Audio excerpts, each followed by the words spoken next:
The door to my own bedroom clicked shut, and I heard the lock turn from the outside.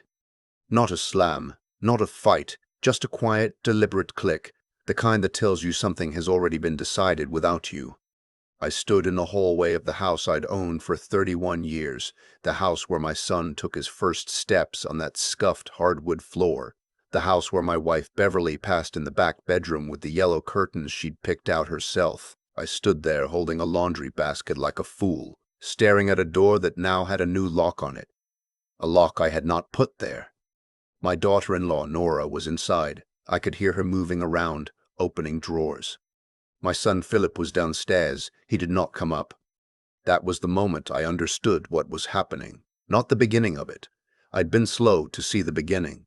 But standing in that hallway, basket in my hands, 63 years old, and locked out of my own bedroom, I finally understood all of it. Let me back up. I retired early. That's the truth of it. I worked 30 years as a civil engineer for the county, saved carefully, lived below my means the way my father had taught me, and at 61, I had enough. The house was paid off. Beverly and I had planned to travel. New Mexico, Montana, maybe the coast of Maine in the fall. We had a list on the refrigerator, 14 places. We never got past number 3. Beverly died of a stroke 16 months before I retired. Fast, the doctors said, as if that was supposed to help. One morning she was making coffee, and by afternoon she was gone. Philip was 34 then, already married to Nora for 2 years. He flew in from Columbus, stayed a week, cried at the funeral, flew home. I don't blame him for leaving. He had a job, a life. I told him to go. What I didn't expect was how permanent that distance would feel. For almost a year I lived alone in this house. I got used to the quiet. I kept Beverly's yellow curtains up. I cooked for myself, badly, mostly frozen things, and I watched the news and I went to bed at 9, and I was lonely in the particular way that men my age are lonely, which is to say quietly and without complaint. Then Philip called to tell me Nora had lost her job. She was a marketing director at a tech startup in Columbus that had folded. It happened fast in that industry, he said. She was brilliant, he said, just needed a few months to regroup. They were behind on their apartment lease. Just temporarily, could they come stay with me for a little while, just to get back on their feet? I said yes. Of course I said yes. He's my son. They arrived on a Saturday in March with a moving truck, not a carload. That should have told me something. Nora walked through my house with her arms crossed, nodding the way a person nods when they're calculating. Not admiring, calculating. She said the house had good bones. I didn't know what that meant yet. The first few weeks were fine, more or less. Philip helped me clear out the spare room. Nora cooked a few times. She was a better cook than me. I'll give her that. We watched television in the evenings. It felt, briefly, like family. Then small things started. Nora suggested we rearrange the living room furniture. I said sure. Then she suggested we repaint the kitchen. I said let me think about it. Then Beverly's china cabinet, the one her mother had passed down, ended up in the garage. I came home from my morning walk, and it was just gone from the dining room. When I asked about it, Nora said it was blocking the light, said it cheerfully, but she was doing me a favor. I looked at Philip. He looked at the floor. I told myself it was an adjustment. New people in a house, everyone finding their rhythm. I told myself that. The china cabinet stayed in the garage. Over the next several months, Nora's project went from visiting to something else entirely. She had strong opinions about everything. The thermostat, the yard service, which groceries to buy. She started taking calls in the living room, loudly, for a consulting business she'd apparently started, and when I asked if I could watch the news, she looked at me with this slight pause, this tiny hesitation, and said of course, like I'd asked permission in my own house. I started spending more time in my bedroom. That's when I noticed she'd started referring to the house as ours. Not in a warm way, not in a we're all family way, in a practical way. When she was on the phone with someone, she'd say, our house has a 2-car garage, our backyard could what for that, small things. But I noticed. Philip had found contract work by then, remote, sitting in the spare room on calls all day. He was quieter than before, and I don't mean peaceful quiet. I mean the quiet of a man who has made himself small. He stopped meeting my eyes at dinner. He started agreeing with everything Nora said before she finished saying it.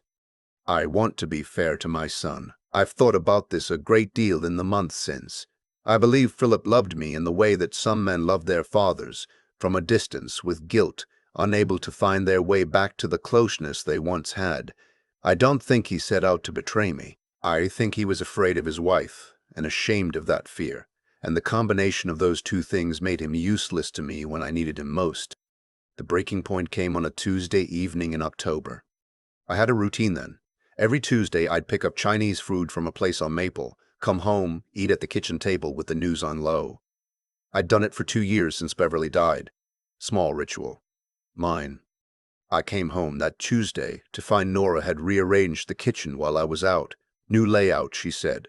More functional. My things.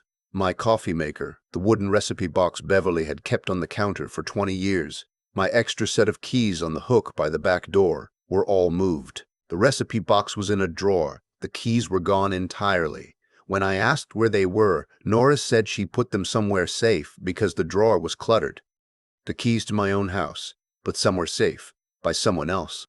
I set the Chinese food on the counter, and I looked at my son. He was standing in the doorway to the dining room. He didn't say a word. I asked Nora calmly to please return my keys. She said she'd find them later. She was in the middle of something. I asked again. She turned around from whatever she was doing at the counter, looked at me with this expression, not angry, almost pitying, and said, "Arthur, we really need to talk about what's going to happen with this house long term. Philip and I have been discussing it. It makes more sense for everyone if you're not managing a property this size on your own. Arthur is my name." She said it like a teacher correcting a student. I said, "This is my house, Nora." She said, "Of course it is. That's exactly what we want to talk about." Philip still hadn't said anything. I picked up my Chinese food, and I went upstairs, and I sat on my bed in the room that still had Beverly's yellow curtains, and I ate alone, and I thought for a long time. I have a friend named Lou who I've known since we coached Little League together in the 90s. Lou is 70 now, retired Postal Service, sharp as anyone I've ever met. I called him that night. I told him what had been happening, not just the key thing, everything, all of it, over the past 8 months. He listened without interrupting. When I finished, he said, "Art, call a lawyer tomorrow morning, not next week, tomorrow." I called a lawyer the next morning. Her name was Patricia of C., an estate attorney downtown who had been recommended by my county pension office years ago. I'd never needed her before. I explained the situation. She asked detailed questions. She was not alarmed, which either meant it wasn't serious or she'd heard this before. I suspected the latter. She told me a few things I needed to know. Because Philip was listed nowhere on the deed and no paperwork had been signed, the house was unambiguously mine. But she also told me that in situations like this, people sometimes sign things under pressure without fully understanding them or without fully thinking. She told me to be careful about anything Nora or Philip asked me to sign. She told me to start keeping records, dates, conversations, what was said. I started keeping records. I bought a small notebook at the CVS on 5th. I wrote down the date of every conversation, what was said, who was present. I noted when things went missing, when the recipe box was taken down from the counter, when I overheard Nora on the phone saying we could probably get $450 for it easy, on what I was certain was a call to a real estate agent. I noted that too. 2 weeks after I called Patricia, Nora brought it up formally. She sat me down at the kitchen table in my house, and presented it like a business proposal. She had actually printed out papers, property values in the area, comparable sales, a projection of what I could receive if I sold and used the proceeds to transition to something more manageable. She talked about a 55-plus community 40 minutes north. She had the brochure. Philip sat beside her. He did not look at me. I listened to the whole thing. I did not argue. I did not agree. I asked if I could keep the papers to review, and she said of course, and I took them upstairs and I called Patricia and read her every word. Patricia said, "Don't sign anything." And I think it's time we looked more carefully at a few things. What came next took 6 weeks.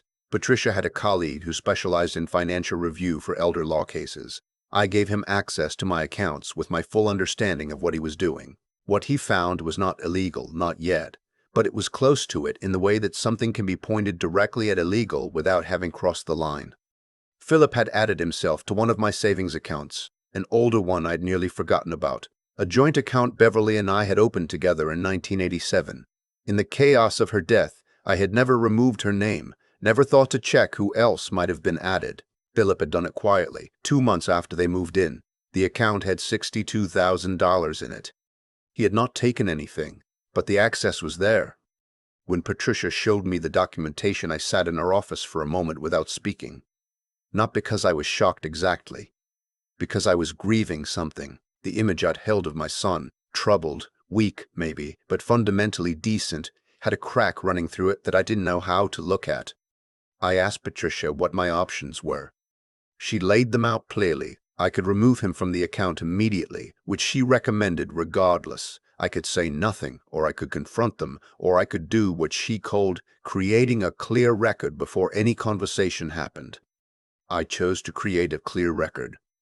Over the following weeks, I moved the $62,000 to a new account in my name only. I updated my will with Patricia. I'd been meaning to do it since Beverly died and had simply not done it.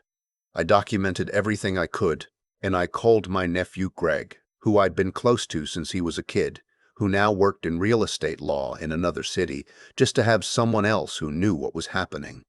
Greg drove down on a Saturday while Philip and Nora were out. He walked to the house with me. He looked at what I'd documented. He said, "Uncle Art, they were counting on you not doing any of this." He was right. That's the thing about this kind of slow, quiet betrayal. It depends entirely on the target not paying attention. They had read me as an old man who was grieving and isolated and wouldn't look too closely. They weren't entirely wrong about the first two. They were completely wrong about the third. Now I had to decide what to do with all of it. I could have simply asked them to leave. Legally, I was on solid ground. Patricia confirmed I could begin formal eviction proceedings if needed, and that given the circumstances, it would likely go smoothly. But there was something in me that resisted that. Not out of softness, out of something else. I needed Philip to understand what he had done. Not in a letter, not in a legal filing. I needed him to see it.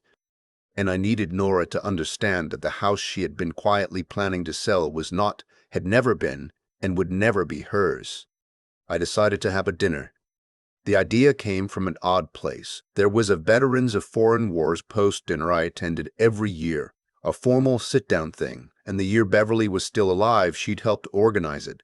She had this gift for setting a table that meant something. Not fancy, exactly, but deliberate. Every place setting intentional. I thought about that. I called Greg. I called Lou. I told them what I had in mind and asked if they'd come. They both said yes without hesitation. I called Patricia and told her. She was quiet for a moment, and then she said, "I'll be there."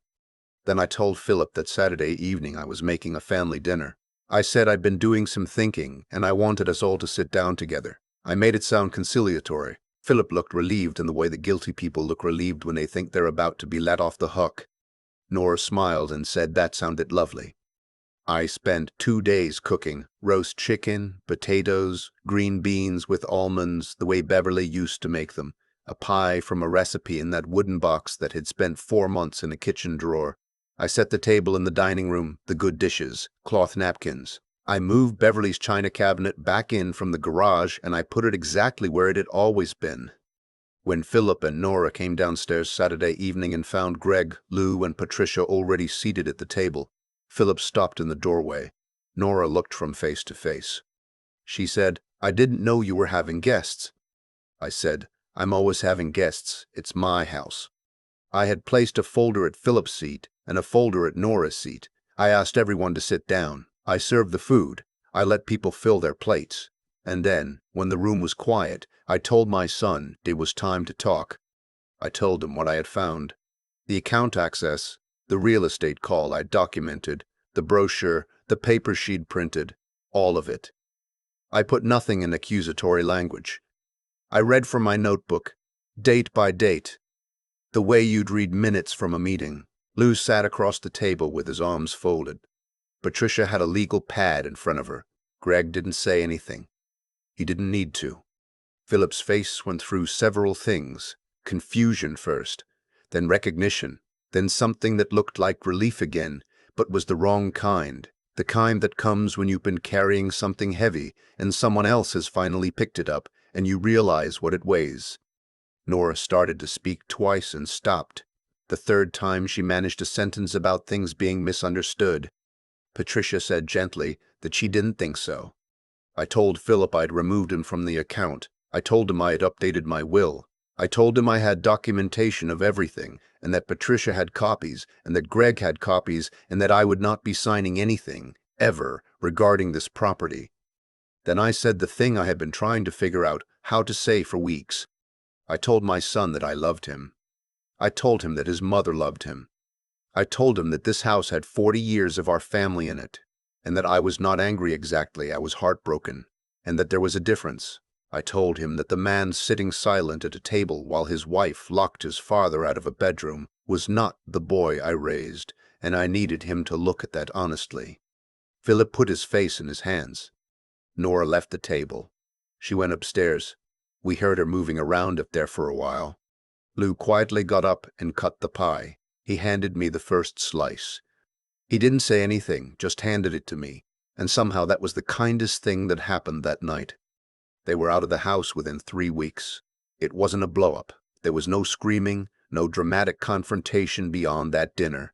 Nora was cold and businesslike about the move. Philip was quiet. He hugged me at the door on the last day, and I held on a beat longer than I expected to, and neither of us said anything that mattered. Maybe that was okay. Maybe some things need time that we don't have yet. Greg came back the following weekend and helped me move Beverly's china cabinet back into its exact position. We put the recipe box back on the counter. I put my keys on the hook by the back door. I am not a man who believes in easy lessons or tidy endings. Life is not like that, and anyone who's been around long enough knows it. But I will say this. The worst thing Nora did to me was not the lock on the door, and it wasn't the account, and it wasn't the real estate brochure. The worst thing she did was make me doubt my own son for a year before I had the whole picture. The grief that came with the full picture was harder than the anger. But I also knew this. My son called me 6 weeks after they left. He called on a Sunday morning, which is when we used to talk when he was in college, Sunday mornings before I left for church.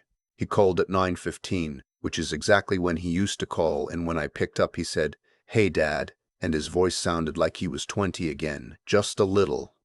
We talked for 40 minutes, about nothing important. Football, the weather up in Columbus, whether I was eating enough green vegetables, which made me laugh. He didn't apologize that day. I didn't ask him to. We've talked every Sunday since. Beverly's yellow curtains are still up in the back bedroom. In the morning, when the light comes through them, the whole room goes gold, and I sit there with my coffee, and I think about her, and I think about my son, and I think about the long, strange work of loving people who disappoint you and being loved by people you disappoint you.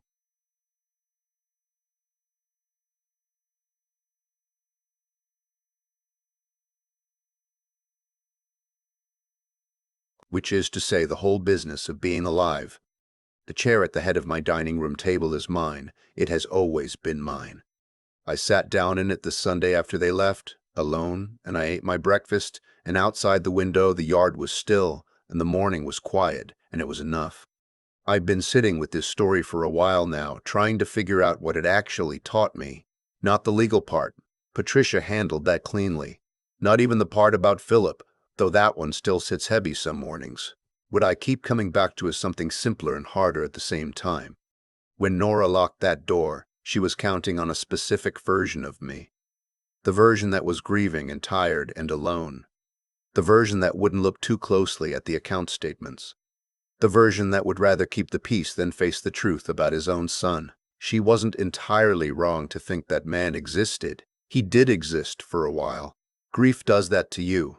It narrows your field of vision down to just getting through the day. But here's what I've come to understand about cause and effect, the plain, unglamorous kind. What you let go on without response becomes what people believe they can do, not because they're monsters necessarily, but because silence reads as permission. Every time I said nothing, when the china cabinet disappeared, when my keys vanished, when Philip looked at the floor instead of at me, I was, without meaning to, teaching them that this was acceptable. that I could be managed. The dinner changed nothing legally that a phone call to Patricia couldn't have handled. What had changed was something else. It made visible what had been happening in the dark.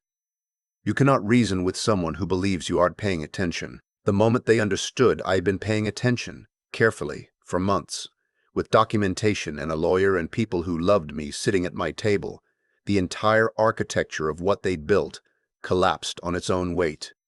I think about the patience that took. I'm not a naturally patient man, ask Lou. But I learned something in those 6 months of writing dates, in a notebook and moving money quietly and saying nothing at dinner while Nora talked about comparable sales in the neighborhood. I learned that there's a kind of strength that doesn't announce itself. It just keeps showing up. It keeps the receipt. It makes the appointment. It does the thing that needs doing, even when doing it feels humiliating. Because the alternative, being swept along by someone else's plan for your life, is worse.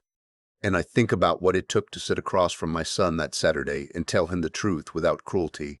That was harder than anything else. Harder than the lawyer, harder than moving the money, harder than cooking that whole meal alone in a kitchen that had been rearranged without my permission. To say, I see exactly what happened here, and I love you anyway, and I need you to look at yourself honestly.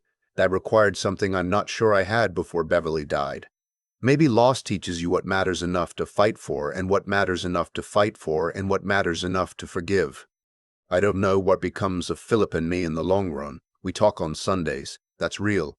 Whether it grows into something more, I can't say yet, but I know this. Whatever happens next, he'll know that his father was not someone who could be slowly moved out of his own life without noticing, and I'll know it too. That's not a small thing to know about yourself at 63.